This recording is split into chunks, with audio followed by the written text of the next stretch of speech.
He would not be. Whoa, what's that? Well, it's not you then. Not me. And it's coming again. Beep. Pew, pew, pew, pew, pew. Gamera will save us.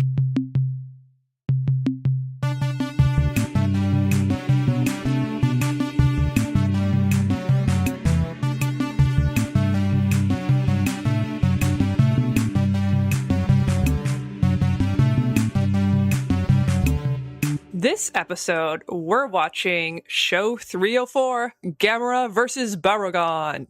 But first, from the heavens, we must scream a happy Gamuary to all men, women, and children out there. This is the entire month of January we're going to spend celebrating the greatest turtle to ever grace the screen, Gamera. Indeed. This is going to be a recurring series, we're hoping, where we do a Gamera movie every January. And my God, there's enough of them. And a shout out to our listeners in Japan. After the US and Canada, it's the country where we have the most listeners. Yes, it turns out we are big in Japan.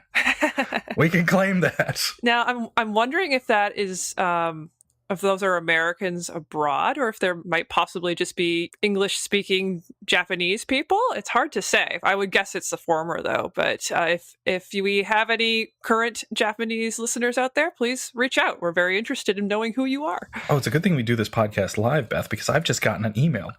Kenny from Japan writes, "No, I don't understand English. I enjoy your program as an ASMR program that I can sleep and masturbate to." Kenny, I really wish you hadn't said that, Kenny. Kenny is our youngest and tenderest listener at the age of 45. Do you think MST3K ever made a dent in Japan? I think only as like a bootleg. I imagine that. Let me put it to you this way. I think MST3K is as obscure to mainstream Japanese audiences as Gamera is to mainstream North American audiences. Yeah. Well, I think the problem is just in the literal translation, when you have a movie going on that you have to possibly dub or sub, and then the commentary over top of that. I feel like that's kind of impossible. You just have to be able to speak English. You would need I have seen weird cases where people have subtitled things with multiple subtitles when there's multiple kind of levels of media going on, but nothing quite like MST3K. It is subtitled on Netflix. Yes, for the hearing impaired, that is true. But when you're following along with a movie in a different language, and also the comedy stylings of these characters in a different language, like that's a huge barrier that like a simple movie or a TV show, a simple closed captioning or translation like wouldn't really compare there. Like it'd be really difficult to follow this show if you didn't understand English, and then on top of that didn't have some kind of knowledge of 60s through 80s pop culture, just some, because it's the show's humor is so rooted in that. Because of the way MST3K is put together, it seems like it's a concept that can be translated as opposed to literally translated. Like, were you the one who showed Project Popcorn? Is that the Russian one? Yeah. Yes. It's out there, guys. There's a Russian version of MST3K called Project Popcorn. Yes, a man and his very homemade puppet toy creatures. They're plushy looking, as I recall. We're doing the MST3K thing. And I'm not exactly sure where it aired, but all of it turned up on YouTube, and I really wish I understood a lick of Russian because I found it super charming for what little I watched of it. But yeah, like it's a show that, and maybe this is the hopes of like Joel and company in kind of restarting the show and kind of identifying it along the lines of both Saturday Night Live and Doctor Who, where it's like cast can change, man, and like it's the concept that's going to endure as they've kind of gone on with the marketing of season 11 and 12. Maybe they're going to produce international versions or license the rights to it. And here's my plea to Shout Factory is that famously, both the rights holders of Gamera and Toho Studios, the rights holders of Godzilla, are not so happy with these episodes. Yes.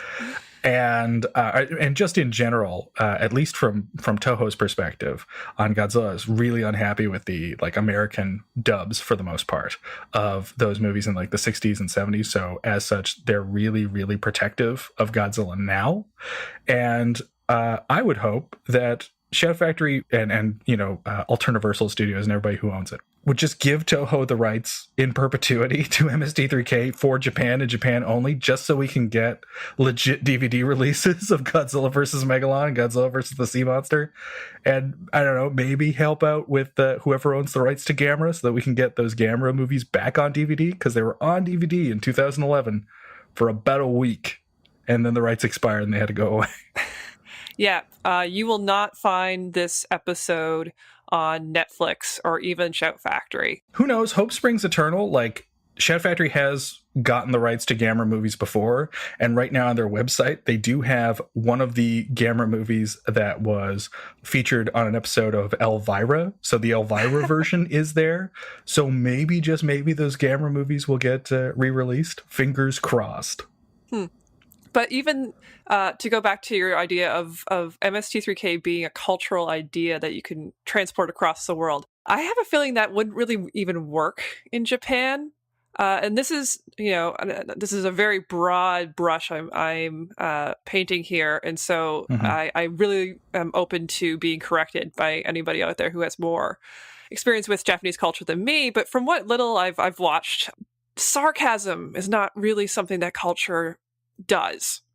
And so something as deeply rooted in sarcasm as MST3K, I don't know if it would really transfer over culturally. I don't know. That said, like, oddly enough, one of the best movies I saw in 2016 and one of the most bitingly funny movies I saw in 2016 was Shin Godzilla, the Japanese Godzilla movie that was made as a satire of what happened when the tsunami hit. And it's hysterically funny, and it's brutal. And it was honestly one of the most imaginative and scariest horror movies I'd seen recently, up there with The Witch. But that being said, what I would love, absolutely love, because who knows, maybe no one dropped the Coke bottle that is sarcasm in the wilds of Japan, and thus they don't understand it. Japanese listener, write in. Not you, kidding. You are worse than Paul. But maybe, just maybe, Japan will give us a taste of our own medicine. Because, as you know, with Power Rangers, what they did was they take old Japanese tokusatsu footage of guys in suits fighting rubber monsters and then filmed a sitcom around that. Why not just have the puppet show host segments of old MST3K and film a giant monster fighting show around that?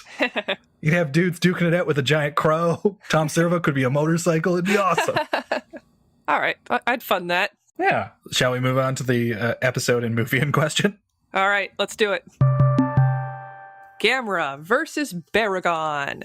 We are informed by voiceover that Gamera, the giant turtle, or is he a tortoise, that terrorized the world, has returned to Earth after the rocket intended to jettison him to Mars accidentally hits a meteorite. Like an office worker between Christmas and New Year's, Gamera clocks in only long enough to do the requisite property destruction, this time a gigantic hydroelectric dam, before jetting off to Rio to enjoy the beaches. And that's pretty much it for Gamera. The movie then shifts from a kaiju movie to an old-fashioned treasure hunt, in which a group of ne'er-do-wells travel to New Guinea with the intention to track down a giant opal in a remote cave. In spite of warnings from the local indigenous population, made up of Japanese actors and darkface, they track down the opal quickly, but Onodera, one of the mercenaries, succumbs to temptation, first staying quiet when he sees a deadly scorpion crawl up and sting his buddy, then dynamiting the entrance to the cave, hoping to kill his other companion so that he can have the opal all to himself. On the boat back to Japan, the opal, which was actually an egg, hatches, revealing an adorable infant kaiju named Baragon. He grows at a rapid pace, and the giant monster eventually starts wreaking havoc on Osaka. Baragon, who looks a bit like a cross between an alligator and a puppy, is built for both ranged and melee attacks. For up-close destruction, his chameleon-like tongue emits a freezing spray, while spines on his back emit a beautiful, missile-destroying rainbow for long-range attacks. The Japanese military is out of ideas, but luckily they are helped by two unlikely sources. Kisuke, the mercenary who Onodera attempted to blow up, and Karen, one of the indigenous villagers. Karen suggests using a gigantic diamond to lure Baragon into a lake, where apparently he drowned because puppy alligator monsters can't swim.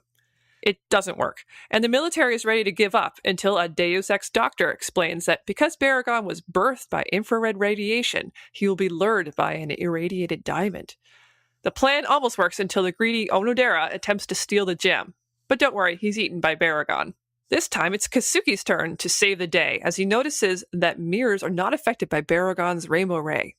The military reflects back Baragon's rainbow, which wounds him, but doesn't finish him off. That's where Gamera comes in. Our turtle hero throws Baragon into Lake Biwa and flies away. High atop Earth in the satellite love, Tom is fretting over the apparent worthlessness of his new IBM, and Crow mocks his robot brother's loyalty to Mac while reading Byte magazine. Joel cuts the tension by asking about the Amiga, uniting both bots in derisive laughter. After the break, Crow foreshadows this week's experiment by fretting about the grossness of the human tongue, and later provides the voice of Joel's environmentally conscious mascot, an animatronic soda can. In Deep 13, Dr. Forrester unveils his newish invention, the Cumber Bubble Bund, which creates bubbles when the wearer squeezes their knees. Frank does the knee work, but most of the bubbles are coming off screen. Perhaps this is the work of Deep 13's mole people, Jerry and Sylvia. Before a real commercial break, Joel and the bots treat us to a lovely ad they created for segment 2. The Men and Monsters playset features Army Men, Godzilla, Barugon, Gamera, Bazooka Joe Bubblegum, and more while supplies last. In segment 3, Tom and Crow dress up as the natives from the movie and go out for dinner, as Joel, their waiter, tries to tempt these two with such decadent desserts as Death by Chocolate and the Apple Double Murder Suicide Tort. The fourth segment starts with Joel and the bots lounging in summerwear while Joel lists off all the famous people who've acted in Gamera movies. Now, I know who Edward Gene Robinson, Peter Ustinov, Lon Chaney Jr., Elvis Costello, and the like are, but Joel, who is William Dafoe? After the movie, we wrap things up with talk of why Gamera's barely in the film. Joel recommends the bots do further research by reading the many books on the hardships of Hollywood written by Gamera and Baragon. A sweet letter is sent in by a young fan who loves everybody on the show save the Mads. In Deep 13, TV's Frank gives Dr. Forrester the extra unabridged version of Stephen King's The Stand for some light beach reading. Well, Adam, I know you're a kaiju fan, so what did you think of the MST3K take of it? Oh, I love this episode. This is great. What about you? Solid B. Honestly, it was entertaining, but nothing really stood out for me in terms of some of the riffs during the movie itself. I think the real draw for this particular episode are the segments. They're really, really funny, and I love them. And I can remember a couple of them made my funny moments VCR cuts edits. So, especially the Mac versus PC one. I just love that moment where Joel shakes his head at the camera. We think the joke will be at Come Server and Grow. Yeah, I figured you would like that because that's an extra snarky bit from Joel. I do love my snark. I love a lot of the, and this is something I find a lot with Joel's era. It's like I just love the absurdity of a lot of the riffs. Like I believe it's when the Colonel Sanders looking father of Karen shows up. It's Tom who blurts out, "It's Tom Wolfe. The contemporary novel will be saved." And also, I love that there's a callback to Jungle Goddess. There's a number of really funny riffs, like when one of our shifty fellows, it's Onodera, steals the gun and says, "Don't use this, the natives won't understand it." And Joel chimes in with, "I'm going to commit suicide just to prove we're friendly." Like there's a lot of really just out there kind of riffs and whatnot. Not to mention the continued voiceovers for Baragon as he cutely stomps his way through town. Thank you very much. I did that on the Sullivan Show, but they only film me from the waist up. They say I flipped them off, but it's just the way my fingers are constructed. So yeah, I really stand by this episode. I think it's a real good one. These movies were made as a reaction to Godzilla movies at the time. Obviously. Yeah, like Gamera is an attempt to say "Me Too." Gamera is the Jason Voorhees to the earlier Michael Myers. Gamera is an attempt to do the same thing and see if another studio can make money with a really similar character and design. I believe it's in one of these MST3K episodes where they compare Gamera to Godzilla because they comment that his design just looks like Godzilla with a backpack. Yeah. And that's one of the things that I've always found a little bit disconcerting about Gamera, and to a lesser extent Godzilla, is just, I don't know what kind of like makeup or rubber suiting they're doing here, but it looks like these creatures are covered in open sores. Baragon especially it's funny. This film, Gamera versus Baragon, had a fair bit of money sunk into it.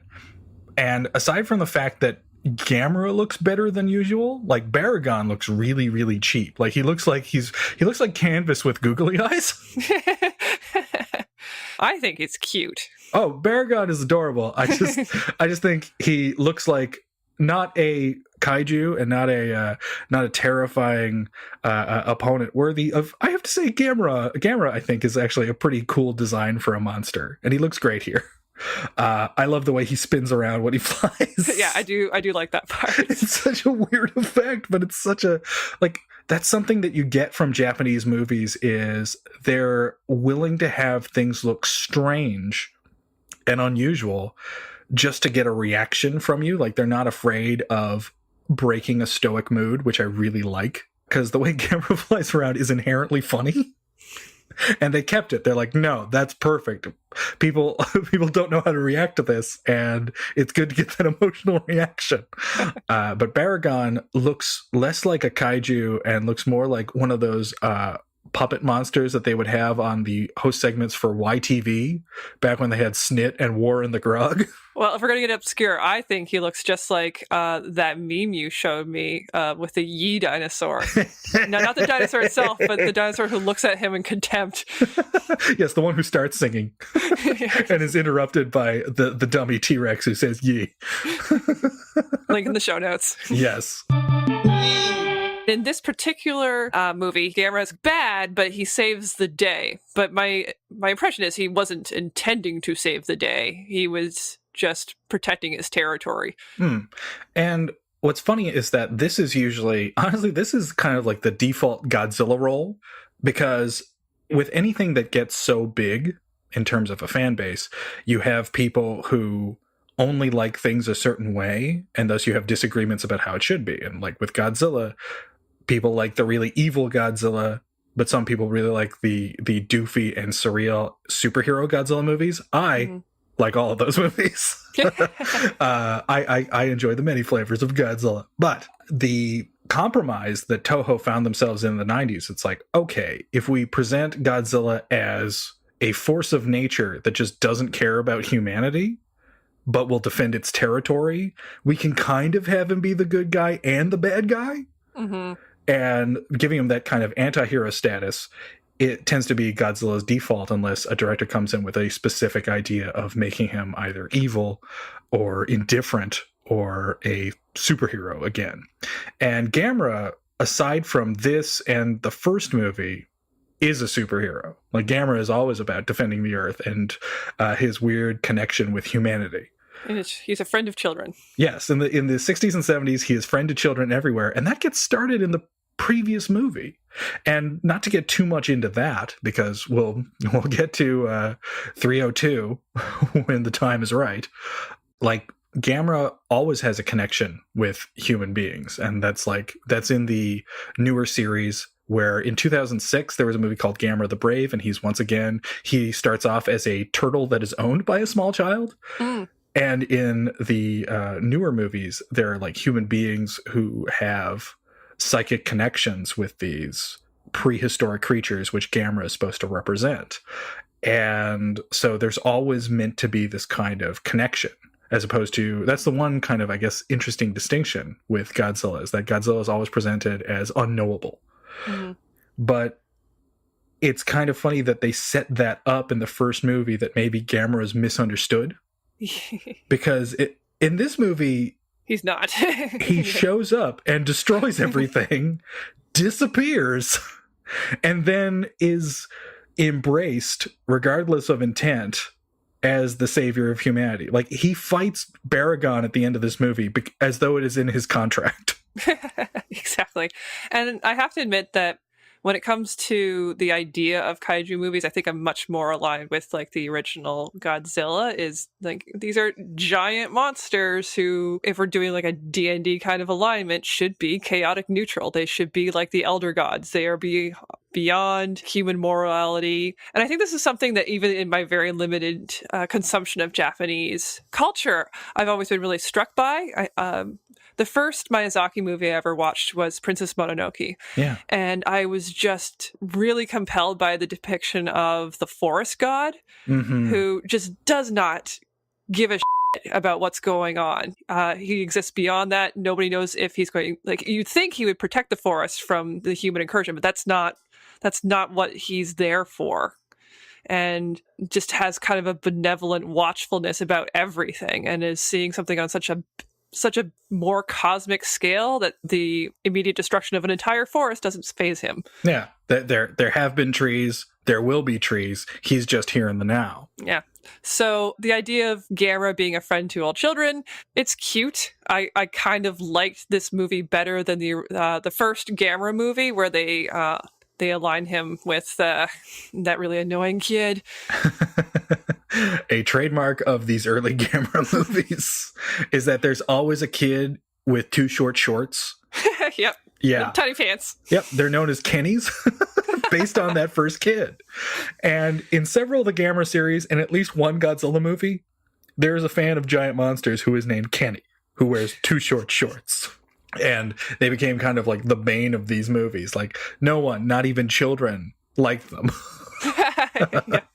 And like, I think it's kind of interesting, because what we're seeing here is, in terms of Gamera's shift in personality, is a heel turn. You have the bad guy suddenly becoming a good guy, which is a wrestling thing. It's like, okay, sure. The opposite certainly happens, where it's like, what do you mean Hulk Hogan's now a bad guy? Which is sadly a reality we had to face a few years ago in real life. But with Godzilla, in order to continue the profitability of those movies, when the special effects director behind those movies, Eiji Tsuburaya, on who more later, realized that children were the ones who were more and more drawn to these movies as time went on, made a plea successfully that they should transition him from a force of evil to gradually become a good guy and representative of all that is good about protecting the Earth. So Godzilla's not on humanity's side; he's on the Earth's side, which was at least like the slight concession that they made to him destroying people several movies ago. So he's kind of like a Time Lord? I suppose so. Although you never know what to expect from him, so he's more like the Master than the Doctor, I would say. But with Gamera, they just kind of threw that out there. It's like, well, we have a child who loves Gamera, despite the fact that Gamera's killing everybody in that first movie. There's no child here. Gamera shows up and everyone's afraid of him, and their last memory is shooting him into outer space to get rid of him. He was a problem so bad that the entire Earth threw him away. There is no human being so bad that we've done that yet. But again, time will tell. And yet, when he comes back to fight Baragon, no one remembers the dam he destroyed in the first act. Yeah. Gamera's just doing his job in order to keep his, like, source of heat going. Yeah, that's a good point. I didn't do the geography about how close that it is a famous dam is to Osaka, but you'd think they would still be recovering from that first encounter a little bit. Yeah, and no, at the end of the movie, everyone's all smiles. It's like, yay, it's Gamera. It could not be better than this. And, like, it's super weird, but it clearly seems like they're emulating Toho and the Godzilla movies with this second entry. And I remember when I watched it, and I was just watching this episode, I remember thinking, it's like, is there like a story behind this? Was this the intention all along, to emulate the Godzilla formula? And while I didn't find that, I found a link 10 years ago that you later posted in the Slack and the doc for this episode from Scott Ashland's 1000 Misspent Hours website, likening this to the old Godzilla transition, where he starts off as very much the bad guy and ends up being neutral only to become a superhero in later movies. Because Gamera is a superhero for most of his run, and Godzilla has been changed so much that by the time the biggest budgeted entry in the series happened, like the big tentpole movie, which was 1968's Destroy All Monsters, the plot was Godzilla and everybody else, all your favorites, Rodan and Anguirus and Baragon, not Barugon, are so inherently good that the only way they would destroy people is if aliens brainwash them and force them by remote control to destroy specific cities. So you have Godzilla in Paris, you have Mothra in New York, all that sorts of thing. I think I got the geography mixed up. I think Godzilla's in New York. Nonetheless. But yeah, Baragon, I think an adorable, but not exactly a worthy adversary. He should be Gamera's sidekick. I mean, he spits rainbows out. How could he not be a good guy? Yeah, I feel like he should not be in a monster movie. He should be telling kids to say no to drugs. Or he launches the more you know PSAs. Oh my god, yes. And now proper condom use with Baragon. Hey everybody, it's time for the Shadow 13. That's right, it's time for the Shadow 13. 13 fun facts about both MST3K 304 and the movie featured therein, Gamera versus Baragon. The clock is ticking. Go, Beth, go! The monster in this movie, Baragon, is based on a monster named Baragon from Toho Studios, the makers of Godzilla. Baragon debuted in Frankenstein Conquers the World from 1965, the year before Gamera vs. Baragon was released. The confusion between Barugon and Baragon even infects the show. The tell-all Hollywood memoir that Joel and the Bots review, You'll Never Eat This Town for Lunch Again, is said to be written by Baragon P. Kelly, with Eddie Fink. You'll Never Eat This Town for Lunch Again is a reference to Julia Phillips' own tell-all Hollywood memoir, You'll Never Eat Lunch in This Town Again, which was new when this episode was released. In it, Phillips, who produced The Sting and Taxi Driver, revealed the boys' club nature of Hollywood, which prevented her from becoming a real Hollywood player. Upon unveiling the Cumber Bubble Bond, Dr. Forrester pronounces, I have seen the future of hip-hop, Joel, and it is frank.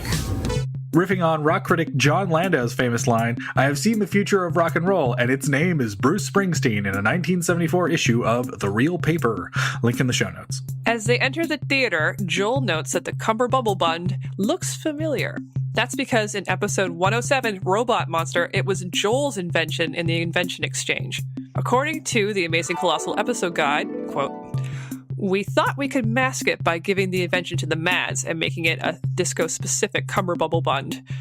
Well, it didn't work that well as a prop, and setting up the mirrored ball and the lights took forever, and, well, sometimes you just plumb run out of ideas. Still, Frank in the knees and the juicy bubble thing. It was funny after all, and we didn't break the show. Not that time.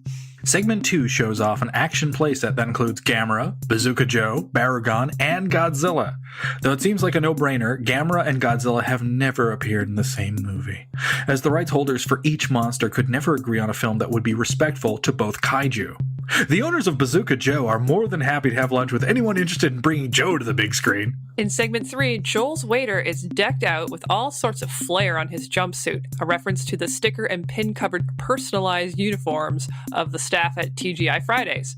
The sketch provides a harrowing glimpse into head writer Mike Nelson's past as he left his serving gig at the restaurant chain to join MST3K.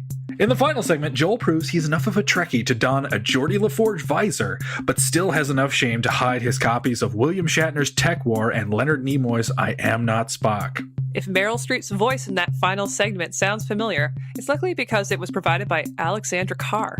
Carr was the magic voice behind, well, Magic Voice during seasons 2 through 4. She wore a number of hats during her run on MST3K, coordinating the official fan club in the KTMA era and working as a production manager and various other production jobs until leaving the show in the 4th season.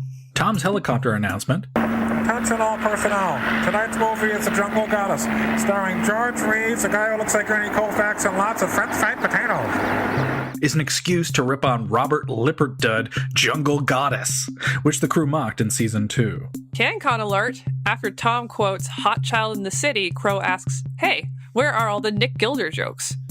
Nick Gilder was a Canadian singer-songwriter, and his song Hot Child in the City became #1 in Canada and the US in 1978. It holds a record as the song that hit #1 the slowest. After the line, it's our punishment for wanting so much wealth, Tom quips, It's our punishment for wanting so much wealth. So what's going to happen to Donald Trump? even in 1991, people were waiting for that bloviating sack of filth to get his comeuppance.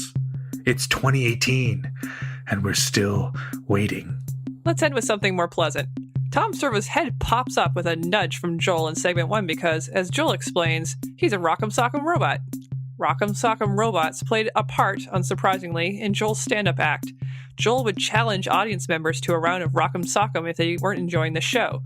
Joel would inevitably win, not because of his Rock'em Sock'em skill, but because, as he would reveal to his defeated opponent, Joel always taped down the heads of his robot, thus preventing them from ever popping up. And that's time!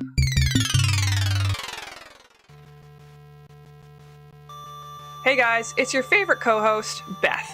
So Adam and I had a very long and, we think, extremely interesting conversation about the personal computer wars of the 90s, Oh, criminy, stupid clones. I really miss my Mac.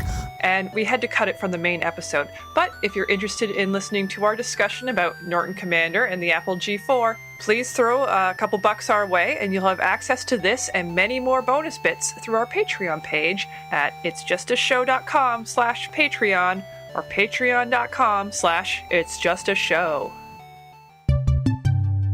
So one of the best things about this episode is the amazing segments, one of which have Crow and Servo wearing masks and putting on their best Minnesotan accents to go to a local flair-filled restaurant. It's great. Yeah, Tom has a big skull on, even though we don't really see too many bones on the natives in this movie, but Tom looks exactly like an Oingo Boingo album cover. It's great. Yeah, at first I didn't realize why they were wearing the masks, and so I thought it was just an added level of absurdity to the whole sketch. This is something I did not grow up with, the whole kind of casual dining explosion in the 80s and 90s, which include Applebee's, TGI Fridays, what else is in there? Outback Steakhouse. The Olive Garden where you hear your family. Uh-huh. Not only because a lot of them didn't come over to Canada, but I was in a very rural place where the only chains we got were Burger King and McDonald's. And right when I left, they finally got a Tim Hortons. So, Oh, I thought you were going to say right when you left, they finally got a Harvey's. oh, I think there was a Hardee's too. Yeah, okay. Ah. But no casual like sit-in dining chains. So I only know them by the kind of cultural jokes made around them. All the crazy crap on the walls. Yes, the famous Uncle Moe's family feed bag. Yeah, exactly. Did you ever eat at one of these places? Well, that's just it.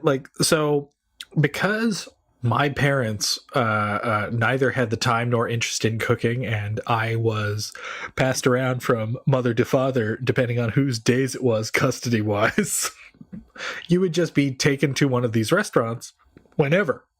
And so, yeah, I spent a lot of time in weird restaurants like this, but we didn't have the famous kind of national or international chains that you see advertised in the US, like Applebee's and Arby's and these sorts of places were not like, they were advertised, but you never saw them.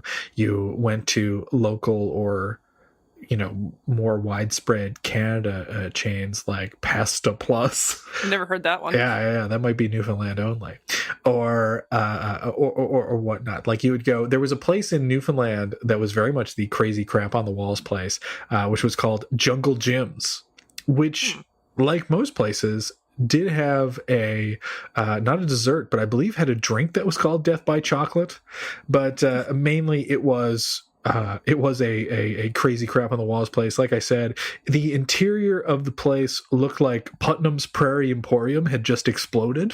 Okay. So there was like moose with sunglasses on and all sorts of nonsense on the walls. Yeah, so the dig for these places is it's where people who don't have very good taste go to eat food, because it was more about, this is a place where you can take your kids to eat some fries, and everything was just generally mediocre. If you wanted to have a short form for the mediocrity of the suburbs, you would kind of take a dig at one of these chain restaurants, which is kind of what they're doing here. Like, you have these kind of, I guess, older middle-aged ladies kind of fretting over their sinful chocolate eating, which made me kind of sad. That having been said, I used to work at a coffee shop, and when old ladies would debate whether or not they wanted a sweet, which would be the espresso drink that has sugar in it, they would be exactly like this. Like, seeing this was like seeing my past reenacted with puppets. No, this is just it. I'm not saying this is not a devastatingly accurate sketch. I just feel so sad that women have to internalize, like, enjoyment of eating with, like, something bad and evil. And I really hope that eventually we will get out of that habit. Here's the thing. That's how you see it. With me, now I say this, Beth, I've never been an old woman. But I've known a lot of nans, both premature and age-accurate nans, which, of course, is the Newfoundland term of endearment for grandma. Now, in my experience, old ladies who are like, oh, how sinful. Oh, I could have could I have whipped cream on that? Oh, I mustn't have it. But I feel I should have it. When grandmas go all pirate talk on you, they're in on the joke. This is like a bacchanal for them. I suppose so. And maybe it's just something I don't connect to because I'm not much of a sweets person. No, you want the bone marrow drink that Starbucks is offering. I just want to snap open the bone and eat the marrow inside. That was one of my husband's greatest disappointments, is when he moved in with a girl, there wasn't automatically ice cream in the freezer at all times. There was just bones. What are you eating, honey? Broth. Producer Chris forwarded an article about the history of TGI Fridays, and it was quite fascinating. So it started in the 70s as kind of a singles swinging joint place, and it really popularized what they describe as the quote-unquote fern bar. Mm-hmm.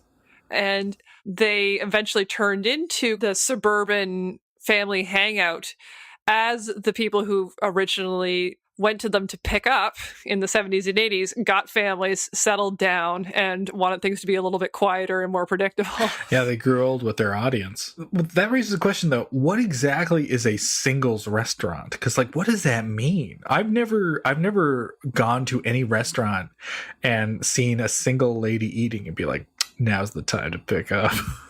Well, I just had time to go over to just kind of skim over the article. But what I understand is birth control really changed the way men and women dated, because suddenly you could have one-night stands, and they started to happen. And so a venue to kind of encourage that needed to be kind of produced, because women still didn't feel safe going to an out-and-out bar. Right. But they didn't want to be going to, like, the local sock hop or weenie roast either, right? Right. So this kind of filled that void a little bit. And it was really interesting because they actually had, like, built-in ways for people on uncomfortable dates to just kind of ghost. They had payphones built in that had different doors. And so if you wanted to get away from somebody, you just be like, I have to take a call. Oh, really? Take the call and then ghost out the back. Yeah, exactly. Wow, that's actually kind of cool.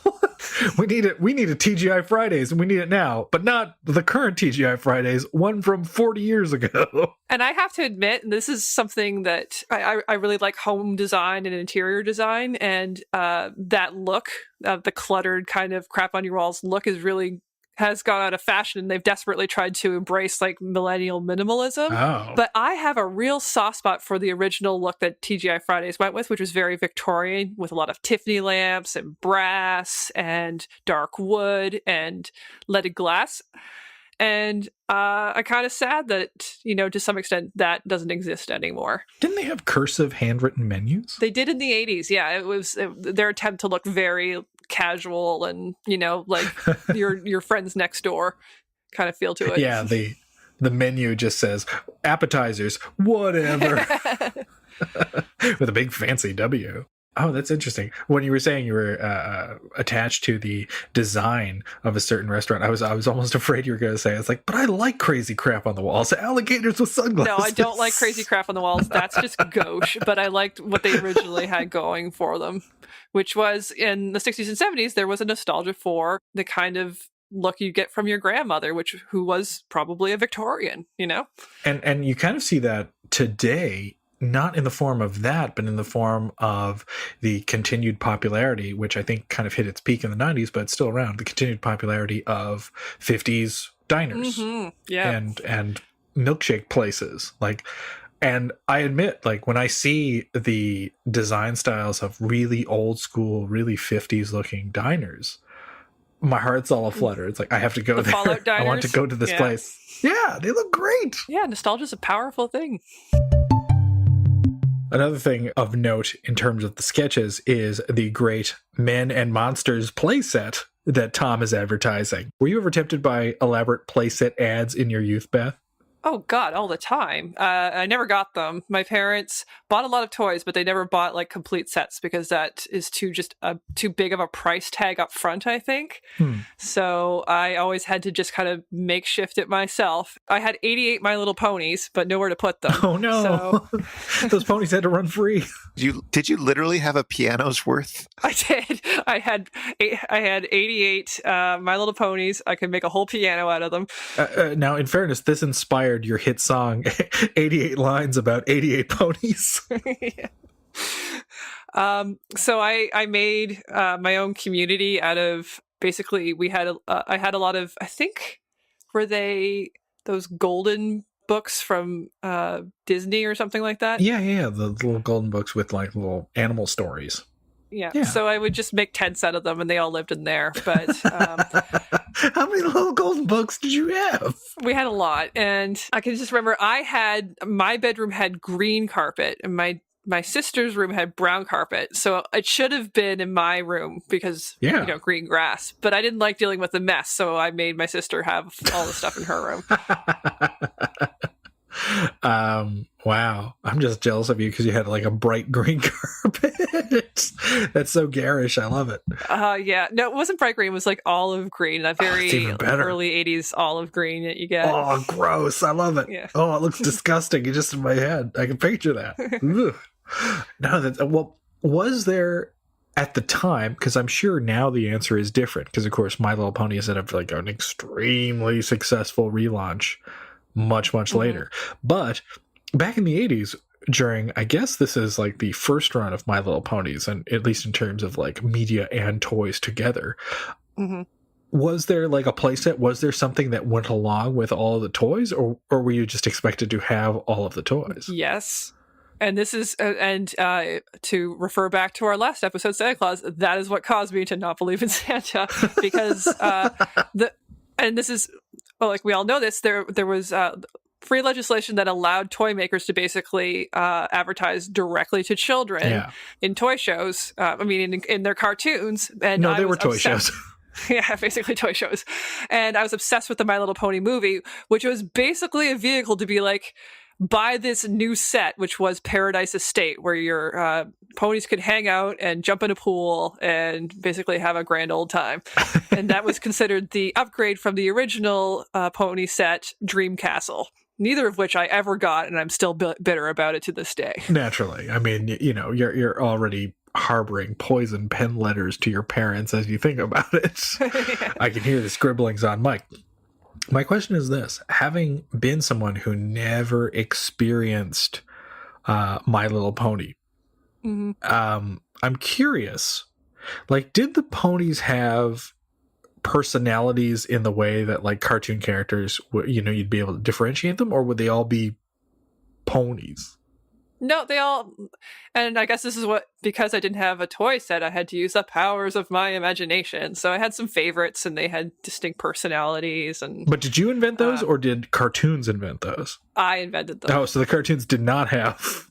No, and you'll probably remember this from the 80s. Like they were badly written and the characters did not really have really defined personalities. Ah, see, this is where you had to watch a really good cartoon, like The Real Ghostbusters, where all the characters have distinct personalities and they go on crazy cool plots, like when they go to the Big Pumpkin, the scary version of New York that's called Boo York. Yeah, I like that show, but Admittedly, none of the characters were ponies. I understand. Janine was super cool, though. But I had cousins who had Ghostbusters, and I would play with them. But those toy things, that was the beginning of the gender separation back then, right? Where they really pushed. Was that the beginning? Yeah, it really was. From my understanding, it was with the cartoon toy push in the 80s that toys became very gender separated. Huh. And I will admit, I was its victim. That said, now I'm sure you grew up watching either He-Man and or She-Ra. As a person, I confess I watched both. As a little kid, I watched both.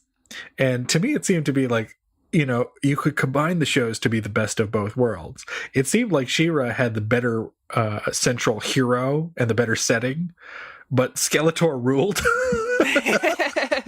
It's true.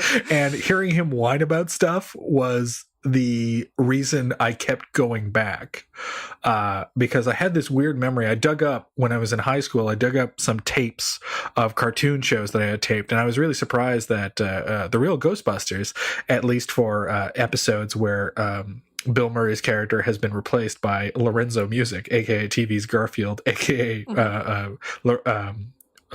Ricardo. Bushroot? What's his name? The doorman? Carlton, Carlton, your doorman. Yes. Those are the best episodes. If you hear Lorenzo Music, and all The Real Ghostbusters is on Netflix, that's where the greatness lies. But with He-Man and She-Ra, I strangely remembered, because the monster designs are so striking, I strangely remembered both shows being darker than they were. Because I was like, oh, they must have had like really serious storylines, not like comic books where like you have lighthearted characters being put through the rigors of war from these crazy monsters.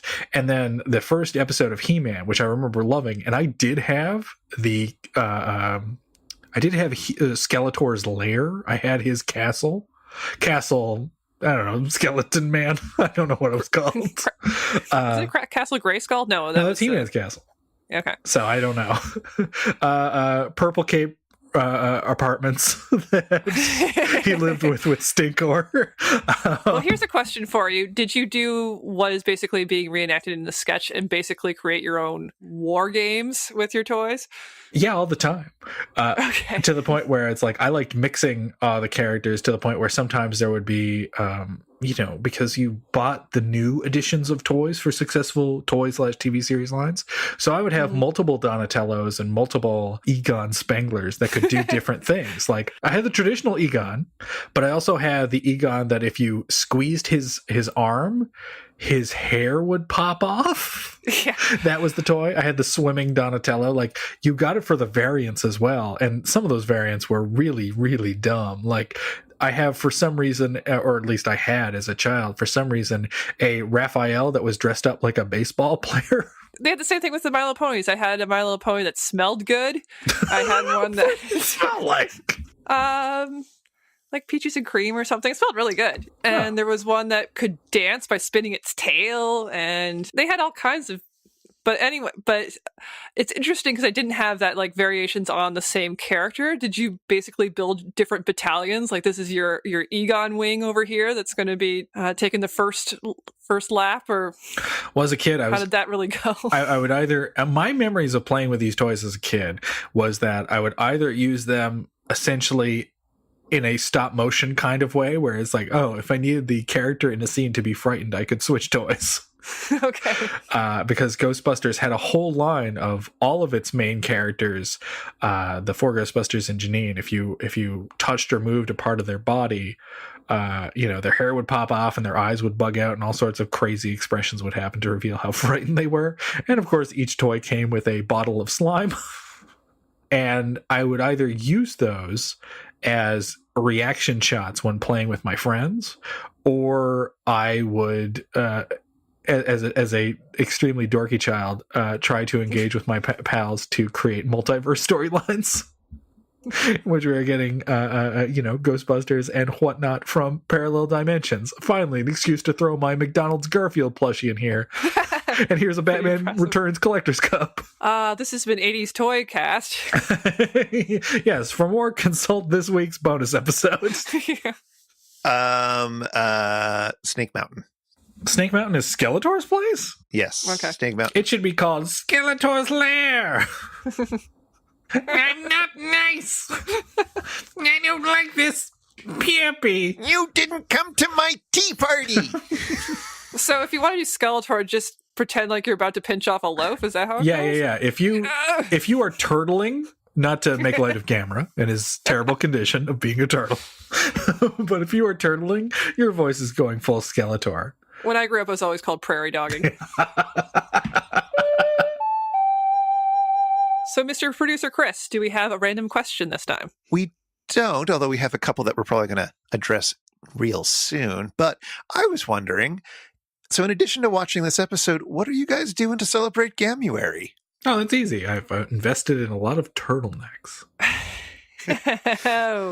I think, more seriously, that I might finally go see the original Gojira, or Godzilla. Well, tell you what, Beth, let's mark a time and date off of pod, because I have the Criterion edition.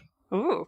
Yeah, so let's watch the original. It's a great movie, and I dare say we should follow it up with the as good, maybe better 2016 film, Shin Godzilla. Let's make it happen. Yeah, definitely. Oh man, Godzilla is such... The original, 1954 Gojira is such a good movie. And I guess that's the weird thing about the Gamera series is that there's never been... A good Gamera movie? Not in the sense of Gojira. There have been big, important, well-written, well-shot, horrifying, long-lasting Godzilla movies. There's been several. Mm-hmm. And there's been plenty of silly, fun Godzilla movies that are really good to enjoy. And they run all over the place in terms of quality. There's never been a big, important Gamera. They almost came close with the tail end of the 90s trilogy. It was made by someone who really cared about the material and was really interested in doing different things with the series while keeping true to the basic tenets of monsters are bad except Gamera, who is good and friend to everybody, while at the same time showing a human cost to that, which was interesting. But there's never been a truly great Gamera movie, I would say. There have been movies that are so silly they are great. My favorite movie to watch outside of MST3K is the Gamera versus Guiron, where he fights a monster that has a knife for a head. But Godzilla movies skirt greatness and occasionally reach it, and did so with their first movie in that series. And Gamera is more like a fun little side quest. If you've been affected by the issues on this show, if you too are big in Japan, or if you'd like to write to Beth and Adam, get in touch with us. Our website is itsjustashow.com, or we're on Twitter at itisjustashow. We'd love to hear from you. It's Just a Show is a podcast from Megaphonic FM. Find all our fancy little shows at megaphonic.fm. Thanks again to all our Patreon supporters. You can support It's Just a Show and access some super fan bonus bits by going to itsjustashow.com/Patreon or patreon.com/itsjustashow. And if you want to follow up on anything that was mentioned today on It's Just a Show, you'll find links in our show notes at itsjustashow.com/episode/20. Now, Chris, we've now covered everything to do with Gamera versus Baragon. Surely we can't revisit this material again. We're off to a new experiment. What do we have in store for listeners in 2 weeks' time? Well, I've got a little Gamuary poem for you. G is for the giant turtle in my heart. A is for a giant turtle in my heart. M is for the monster who is giant in my heart. E is for everyone who keeps this monster in their heart. R is for raw turtle meat, which surrounds his giant heart. And A is for a friend to all children. Our next episode will be KTMA Episode 4, Gamera versus Baragon. Yes! I've been waiting for this. It's a Gamuary miracle! Oh, I'm seeing double. I've long been wanting to do KTMA episodes on the show. Oh man, I'm excited about this. Okay, well, I'm finally that says it all. Finally going to delve into the KTMA this season that they all explicitly warned us never to watch. Yes, because you've never seen a single moment of any of these episodes, have you? No, I've never seen any KTMA episodes. Oh my god. So it will be interesting to. I will treat it as an academic exercise into what came before Comedy Central. Yeah, knowing your taste, nothing will appease you more like this exact same movie, but with fewer riffs. This is also, until recently, this was the earliest extant copy of a KTMA episode that was floating around. Yeah. So you might find it to be a little bit different than even other later KTMA episodes would be. It's episode 4, right? That's right. Episode 4. If nothing else, it will hopefully come with some interesting 90s bumpers. Well, 88. Oh, yeah, 80s bumpers. Oh, my God. I have watched this movie ahead of recording, so I can confirm that the episode ends with a plug for a Candice Bergen movie that TV23 would be showing later. Nice. All right. So until next week, Keep fit, have fun. Don't overdo your flair. take it away, Theme Squad.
But I feel I should have it.